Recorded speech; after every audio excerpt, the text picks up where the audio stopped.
Escúchame, voy a divorciarme de ti. Ante mi rotunda negativa, Daniel soltó aquello. A su lado, Elena decía, por favor, ocúpate pronto de nosotros. Creía que me había entregado a Daniel y Elena, pero al parecer me equivocaba. Para ellos, vivir juntos parecía ser el máximo acto de piedad filial. Llevo unos 5 años rechazando la idea de la convivencia, pero parece que he llegado a mi límite. Hago lo que dice Daniel y recojo mis cosas para irme de casa. Unos días después, recibo cientos de llamadas de Daniel. Me llamo Ariana y este año cumplo 48 años. Daniel y yo llevamos casados unos 20 años. No estábamos locamente enamorados, ni siquiera cuando éramos novios. Daniel parecía indiferente al romanticismo, y yo no creía que le interesara tanto. Tenemos un hijo, pero ya se ha mudado, así que solo estamos Daniel y yo en casa. Daniel tiene una personalidad bastante dominante, un poco intimidante, pero dada mi naturaleza relajada, nunca me han importado demasiado sus rarezas. Llevamos juntos desde el instituto y, aunque dudé cuando Daniel me lo propuso, al final decidí casarme con él. En los primeros tiempos de nuestro matrimonio, yo era una ama de casa, que se ocupaba del hogar y de las tareas encomendadas por mis suegros. Al cabo de un tiempo nació nuestro hijo, y los entusiastas abuelos nos visitaban a menudo. Al principio, me dijeron que vivir con mis suegros estaba descartado. No me gustaría vivir con mis padres siempre cerca, sería asfixiante, nunca vamos a vivir con ellos. Creí en esas palabras y decidí casarme con Daniel. Sin embargo, cuando nuestro hijo creció de la nada, Daniel propuso vivir con sus padres. Claro, nuestro hijo se hizo más independiente y en unos años se iría a la universidad, pero yo estaba en contra de la idea de vivir con mis suegros, y lo dejaba claro cada vez que salía el tema. Tuvimos varias discusiones sobre la cohabitación, y las rechacé todas. Cada vez, Daniel se ponía de mal humor, quizá pensaba que acabaría aceptando. Había principalmente 2 razones por las que no quería que viviéramos juntos. En primer lugar, no me llevaba bien con mi suegra, Elena. Poco después de casarnos, me citaban a menudo en casa de mi suegra. Como entonces no trabajaba, siempre iba corriendo si necesitaban ayuda. Pero incluso cuando me apresuraba, Elena se quejaba. «Llegas tarde. ¿Cuánto tiempo crees que llevo esperando? La televisión no funciona. Por favor, compruébalo». Y ni siquiera era un asunto urgente. Al principio, parecía una molestia menor, pero con el tiempo, sus acciones se intensificaron. Durante una reunión familiar, nos sirvieron la comida a todos menos a mí. Habían pedido sushi para ese día y no había para mí, así que no tuve más remedio que comer sola en un restaurante cercano. A medida que aumentaban los flagrantes actos de hostilidad de Elena, intenté discutirlo una vez con Daniel. «Creo que tu madre me lo ha estado haciendo pasar mal». Dudaba si hablar de ello, pero ¿podrías hablar con ella? Intenté abordarlo con suavidad, pero Daniel se lo tomó como una crítica, sintiendo que yo había insultado a su madre. Se puso furioso y me hizo el vacío durante un tiempo. Eso hizo que me resultara aún más difícil confiar en él. A partir de ese momento, sentí que la actitud de Daniel hacia mí cambiaba. Nunca fue de los que ayudaban en casa, pero solía hacerlo cuando yo se lo pedía. Sin embargo, después de hablar con Elena, empezó a ignorar incluso mis peticiones más sencillas. Mientras yo seguía negándome a la convivencia, el humor de Daniel empeoraba aún más. No solo cambió drásticamente su comportamiento, sino que empezó a llegar tarde a casa e incluso insinuó tener una aventura. No solo cambió drásticamente la actitud de Daniel, sino que también dejó de venir a casa.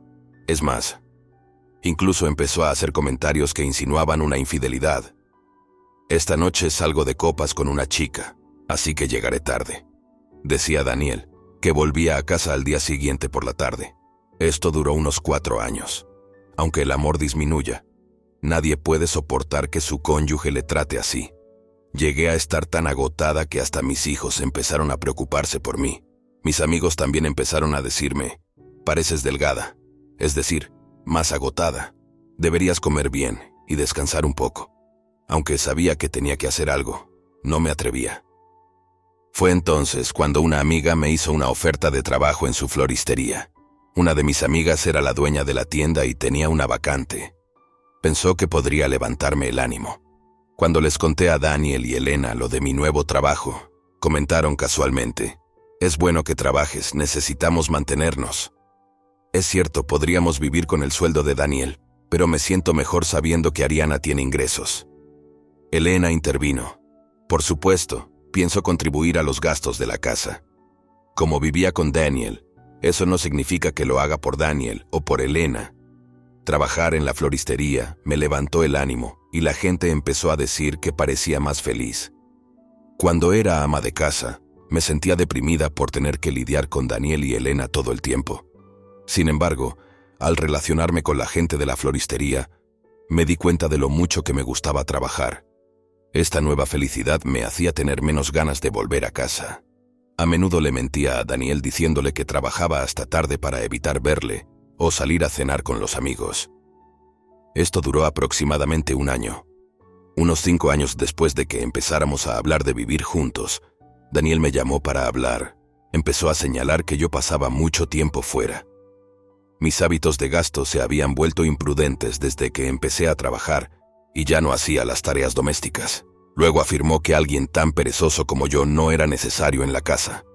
Para colmo de males, me dijo que me perdonaría todo si aceptaba irme a vivir con él. Me negué firmemente, como de costumbre, pero en ese momento irrumpió Elena, que probablemente esperaba en la habitación de al lado. ¿Por qué estás tan en contra de mudarte? ¿He hecho algo malo? Sonrió.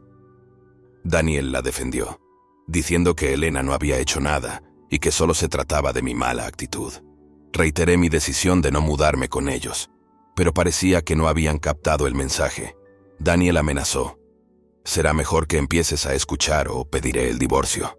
Elena intervino y dijo, por favor, ocúpate pronto de nosotros. Aunque había soportado tantas cosas, aquel día fue la gota que colmó el vaso.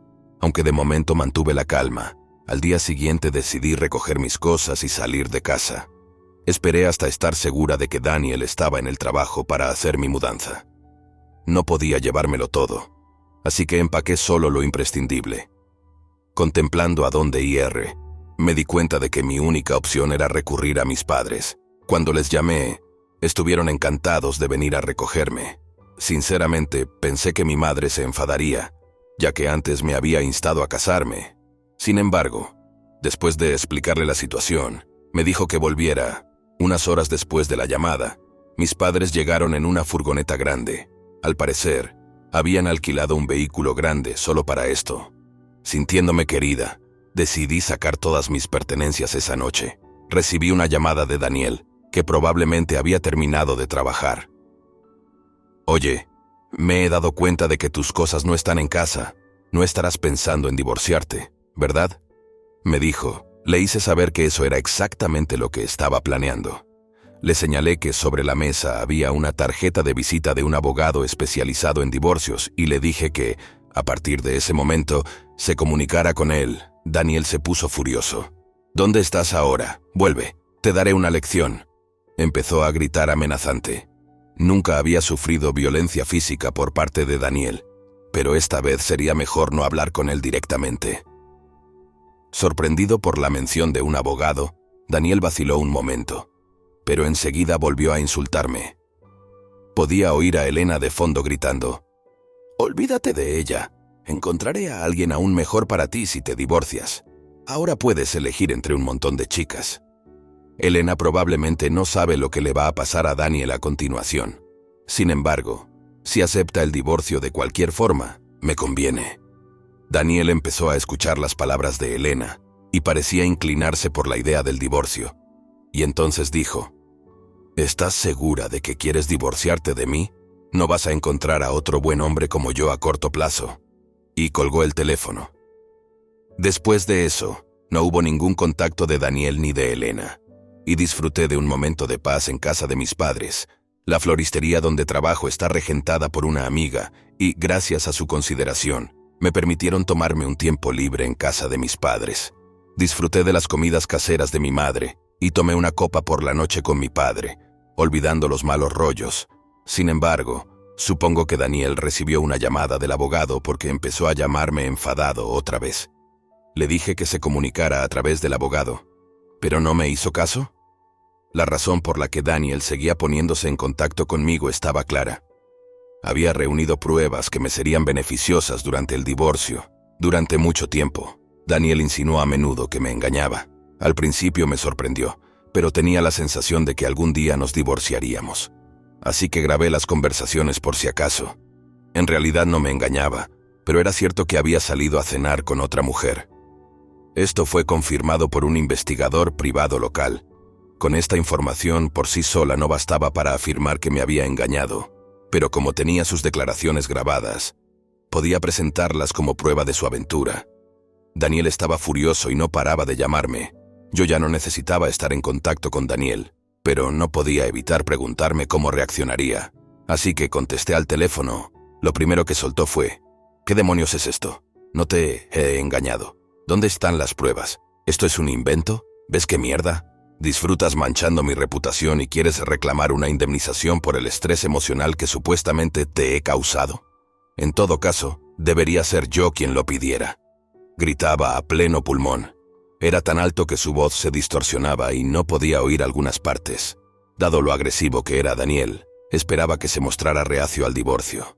Pero unos días después, por alguna razón, accedió fácilmente. La razón fue que Elena terminó cubriendo los honorarios de la indemnización. Me sorprendió que Elena tuviera tanto dinero, pero si eso significaba que él aceptaría el divorcio, no era un problema. Decidí aceptar la oferta de la parte de Daniel. Tras consultarlo con mi abogado, acabamos reduciendo ligeramente el importe de la indemnización. Pero no se puede evitar. Es habitual pedir un poco más al principio y reducir la cantidad después para que la otra parte acepte más fácilmente. Justo cuando pensaba que por fin podría conseguir una indemnización y divorciarme, parece que no va a ser tan fácil. Justo cuando el divorcio parecía haber finalizado, Daniel decidió volver a casa de su suegro. Pero cuando llegó allí, encontró a Elena y a su padre, Lucas, peleándose. El motivo era la aventura de Elena. Daniel, que estaba allí, también recibió una bronca de Lucas. Me estáis tomando el pelo. Aunque tengáis pareja, os dejáis robar el corazón por otra persona. He sido paciente hasta ahora, pero no puedo soportarlo más. Largaos los dos. No, no he engañado a nadie. Si dices que lo he hecho, muéstrame las pruebas. Elena se mostró desafiante ante Lucas, pero se quedó muda cuando Lucas le enseñó las fotos. Las fotos mostraban a Elena del brazo con su amante. Elena no tuvo palabras cuando se le presentaron las innegables pruebas. Por otro lado, Daniel dijo: yo no hice trampa, esto es algo que Ariana hizo por su cuenta. Las pruebas mostradas son falsas, es un montaje. No hay necesidad de echarme a mí también. Pero Lucas no estaba escuchando nada de eso. Su discusión era tan fuerte que todo el vecindario podía oírla. O eso me contó más tarde un amigo que vivía cerca. Dicen que de tal palo, tal astilla. Pero esto parecía demasiado. Al igual que yo, Lucas había reunido pruebas de la infidelidad de Elena.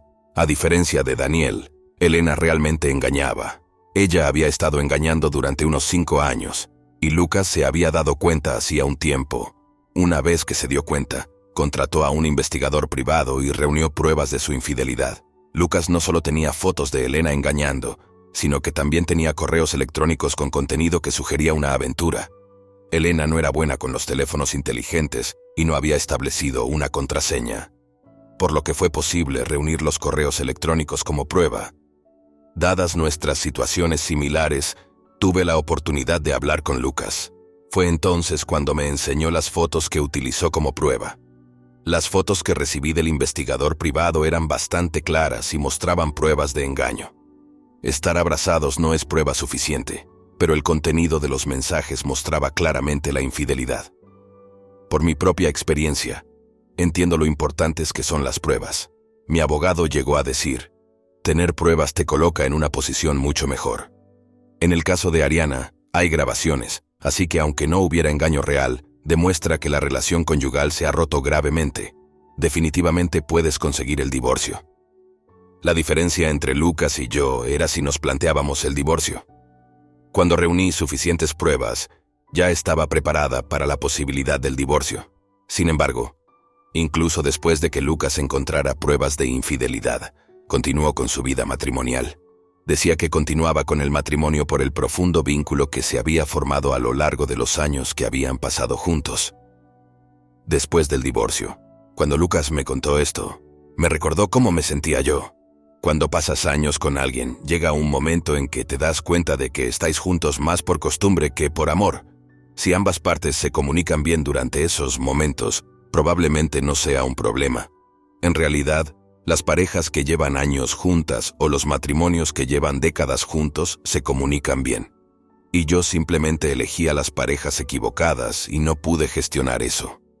Daniel lo pasó mal con Lucas y Elena, pero al final, los dos fueron expulsados de su casa.